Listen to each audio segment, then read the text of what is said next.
Bismillahirrahmanirrahim. Assalamualaikum warahmatullahi wabarakatuh. Selamat pagi Ibu. Terima kasih atas kehadiran Ibu meluangkan waktu untuk berdiskusi dengan saya pada kesempatan yang berharga ini. Umpan balik yang telah Ibu berikan sebelumnya mengenai kekuatan dan area yang perlu saya kembangkan dalam praktik mengajar sungguh memberikan pencerahan yang mendalam. Ya, selamat pagi juga Dek Nurfadilah. Merupakan suatu kehormatan bagi saya dapat berbagi pengalaman dan berdiskusi dengan Adek. Saya sangat mengapresiasi refleksi yang Adek sudah lakukan terhadap umpan balik tersebut. Nah, silahkan dengan senang hati saya akan menjawab pertanyaan-pertanyaan Adek. Baik Bu, terima kasih banyak. Mengingat pengalaman Ibu yang begitu kaya dalam dunia pendidikan, saya ingin mengajukan beberapa pertanyaan yang mungkin dapat memperdalam pemahaman saya mengenai praktik mengajar yang efektif. Adapun pertanyaan pertama saya, bagaimana kiranya Ibu mengembangkan kapasitas diri sebagai seorang pendidik untuk memiliki kepekaan pedagogis yang memungkinkan Ibu secara intuitif merasakan kapan peserta didik mulai kehilangan fokus atau mengalami kesulitan dalam proses pembelajaran. Nah, sehingga intervensi serta penyesuaian rencana pembelajaran yang Ibu lakukan dapat benar-benar tepat sasaran dan efektif dalam memulihkan perhatian serta pemahaman mereka. Wah, pertanyaan yang sangat baik dan mencerminkan pemikiran yang mendalam. Kepekaan pedagogis menurut pandangan saya tumbuh melalui akumulasi observasi yang seksama, interaksi yang penuh perhatian dengan beragam karakter peserta didik, serta evaluasi yang jujur terhadap efektivitas strategi pembelajaran yang telah diimplementasikan. Beberapa pendekatan yang saya pernah kembangkan antara lain: pertama, melakukan observasi yang terfokus. Di sini saya berupaya untuk tidak sekedar melihat aktivitas di kelas, namun secara aktif mengalami ekspresi wajah, bahasa tubuh, dan pola partisipasi peserta didik. Nah, perubahan-perubahan kecil dalam perilaku mereka seringkali menjadi indikator awal adanya kendala dalam pemahaman atau keterlibatan. Yang kedua, menumbuhkan empati dalam pembelajaran. Berusaha memahami perspektif peserta didik, membayangkan potensi kesulitan yang mungkin mereka hadapi dalam memahami materi atau menyelesaikan tugas. Dengan demikian, kita dapat lebih proaktif dalam mengantisipasi kebutuhan mereka. Yang ketiga yang saya lakukan adalah mengimplementasikan asesmen formatif yang responsif. Jadi selain asesmen formal, saya juga memanfaatkan teknik asesmen informal yang dapat memberikan umpan balik secara mengenai tingkat pemahaman peserta didik, seperti mengajukan pertanyaan terbuka yang memerlukan elaborasi, atau bisa juga meminta mereka menyampaikan poin penting yang telah dipelajari. Respon mereka menjadi landasan untuk melakukan penyesuaian teknis dalam alur pembelajaran. Yang keempat yang sering saya lakukan itu mengembangkan intuisi pedagogis. Di sini seiring berjalannya waktu, akumulasi pengalaman mengajar seringkali menumbuhkan semacam intuisi mengenai dinamika kelas. Meskipun sulit diartikulasikan secara eksak, firasat ini seringkali menjadi sinyal bahwa ada kebutuhan untuk melakukan intervensi. Jadi menurut pengalaman saya, kunci keberhasilan terletak pada siklus yang berkelanjutan antara observasi dan seksama, refleksi yang mendalam terhadap aktivitas tindakan, dan implementasi aksi perbaikan yang tepat.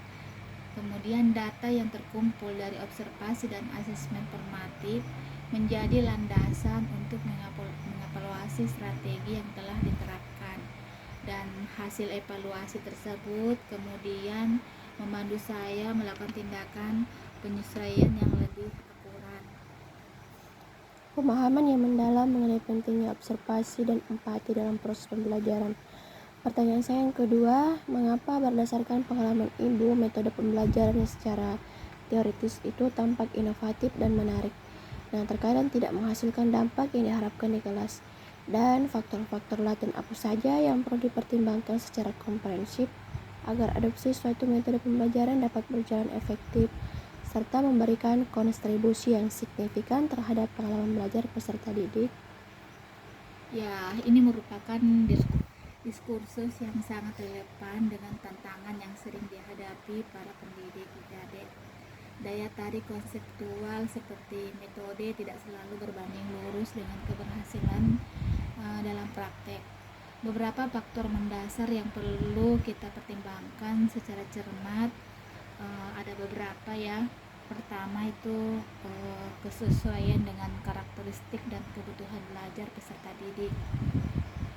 Jadi metode yang sangat interaktif atau kolaboratif mungkin kurang optimal jika peserta didik belum memiliki kesiapan sosial emosional atau preferensi gaya belajar yang beragam. Kemudian yang kedua, relevansi dengan tujuan pembelajaran yang ditetapkan. Di sini metode yang meskipun menarik namun tidak secara langsung mendukung pencapaian kompetensi yang telah dirumuskan akan menjadi kurang efektif. Yang selanjutnya, konteks materi pembelajaran yang spesifik. Sifat dan tingkat kesulitan materi ajar akan mempengaruhi efektivitas suatu metode. Metode berbasis proyek mungkin sangat sesuai untuk aplikasi konsep, namun kurang tepat untuk mengenal materi dasar. Keempat, kualitas manajemen kelas yang efektif. Implementasi metode yang melibatkan interaksi intensif antar peserta didik memerlukan kemampuan pengelolaan kelas yang lebih baik agar pembelajaran tetap terarah dan fokus. Selanjutnya ada ketersediaan sumber daya dan infrastruktur pendukung. Seperti adopsi metode tertentu mungkin terkendala oleh keterbatasan akses terhadap teknologi. Bisa juga ruang belajar yang memadai atau materi pembelajaran yang relevan. Yang terakhir yaitu tingkat penguasaan dan kenyamanan peserta didik terhadap metode. Jadi pendidik yang kurang familiar atau merasa kurang nyaman dengan suatu metode akan kesulitan memfasilitasi pembelajaran secara optimal dan dengan antusiasme yang menular. Jadi oleh karena itu, sebelum mengimplementasikan suatu metode, analisis yang mendalam terhadap karakteristik peserta didik, keselarasan dengan tujuan pembelajaran, atau relevansi dengan konteks materi, ketersediaan sumber daya, serta tingkat penguasaan diri pendidik menjadi sangat penting. Melakukan uji coba dalam skala kecil dan evaluasi berskala terhadap efektivitas metode yang diterapkan juga krusial untuk mengidentifikasi potensi hambatan dan melakukan penyelesaian yang akan dilakukan. Kemudian esensi keberhasilan terletak pada harmonisasi antara metode yang dipilih, tujuan pembelajaran yang ingin dicapai, karakteristik peserta didik, dan kompetensi pendidik. Analisis yang sangat komprehensif ya Bu. Nah, pertanyaan saya yang terakhir, bagaimana Ibu menjaga dan bahkan meningkatkan antusiasme pribadi terhadap profesi pendidik dan materi ajar setelah melalui masa pengabdian yang cukup lama? Serta strategi inovatif apa yang Ibu terapkan untuk menularkan semangat belajar yang menantang dan menggugah rasa ingin tahu kepada peserta didik, sehingga proses pembelajaran tidak hanya menjadi transfer informasi yang pasif, namun juga mendorong internalisasi pengetahuan yang aktif dan mendalam. Ya, mempertahankan semangat dan antusiasme dalam profesi ini adalah sebuah komitmen yang berkelanjutan ya Dek. Jadi beberapa strategi yang saya terapkan untuk menjaga agar api tersebut tetap menyala ada beberapa. Seperti yang pertama, senantiasa berkomitmen pada pengembangan diri. Saya terus berupaya memperkaya pengetahuan dan keterampilan melalui sumber belajar, berinteraksi dengan kolega, serta melakukan refleksi kritis terhadap praktik pembelajaran yang telah dilakukan. Sikap pembelajaran sepanjang hayat ini akan menjaga pikiran tetap dinamis dan terbuka terhadap inovasi. Yang kedua, yang saya lakukan yaitu mengeksplorasi dimensi baru dalam materi ajar.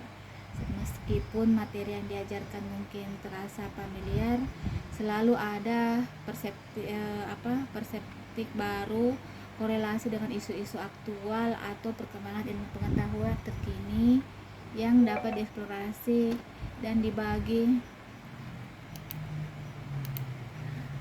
kepada peserta didik. Jadi ilmu pengetahuan terkini yang dapat dieksplorasi dan dibagikan kepada peserta didik. Yang ketiga itu memfasilitasi pembelajaran yang berpusat pada peserta didik, seperti memberikan kesempatan kepada peserta didik untuk mengajukan pertanyaan, berdiskusi secara aktif, melakukan penelitian mandiri, serta mempresentasikan temuan mereka, seringkali memberikan wawasan baru dan menyegarkan bagi saya sebagai pendidik. Yang keempat itu mengintegrasikan teknologi pendidik secara kreatif, dapat memanfaatkan teknologi dalam pembelajaran yang dapat menyajikan materi dengan cara yang lebih menarik, interaktif, dan relevan dengan perkembangan zaman, serta membuka akses terhadap sumber belajar yang lebih beragam. Yang terakhir itu bisa dengan membangun koneksi emosional yang positif dengan peserta didik, memahami minat, potensi, serta tantangan yang dihadapi peserta didik memungkinkan saya untuk menyesuaikan pendekatan pembelajaran agar lebih bermakna bagi mereka. Jadi dengan melihat perkembangan dan keberhasilan mereka menjadi sumber motivasi yang tidak ternilai bagi saya. Nah, dalam upaya menularkan semangat belajar kepada peserta didik, saya berupaya menciptakan lingkungan belajar yang kondusif, menantang secara intelektual, dan menyenangkan secara emosional. Saya mendorong mereka untuk mengajukan pertanyaan tanpa ragu, melakukan eksplorasi, berkolaborasi dalam pemecahan masalah, serta berbagi pemahaman mereka dalam cara yang kreatif, mengaitkan materi pembelajaran dengan konteks kehidupan nyata, dan memberikan kesempatan bagi mereka untuk mengaplikasikan pengetahuan dalam situasi yang bermakna. Juga merupakan strategi kunci dalam menumbuhkan rasa ingin tahu dan motivasi intrinsik untuk belajar lebih mendalam. Esensinya adalah menginspirasi peserta didik untuk menjadi pembelajar yang mandiri, memiliki rasa ingin tahu yang tak terbatas, dan mencintai proses belajar itu sendiri. Wah, diskusi yang sungguh mencerahkan dan memberikan inspirasi yang mendalam ya Bu. Saya merasa mendapatkan bekal yang sangat berharga untuk mempersiapkan diri menjadi seorang pendidik yang lebih baik. Terima kasih banyak atas waktu dan kebijakan yang telah Ibu berikan kepada saya. Sama-sama Dek. Semoga percakapan ini bisa memberikan manfaat dan motivasi buat adik dalam meniti karir di dunia pendidikan. Ingatlah, perjalanan ini adalah suatu proses yang berkelanjutan dan penuh dengan kesempatan untuk terus tumbuh dan berkembang. Baik Bu, terima kasih.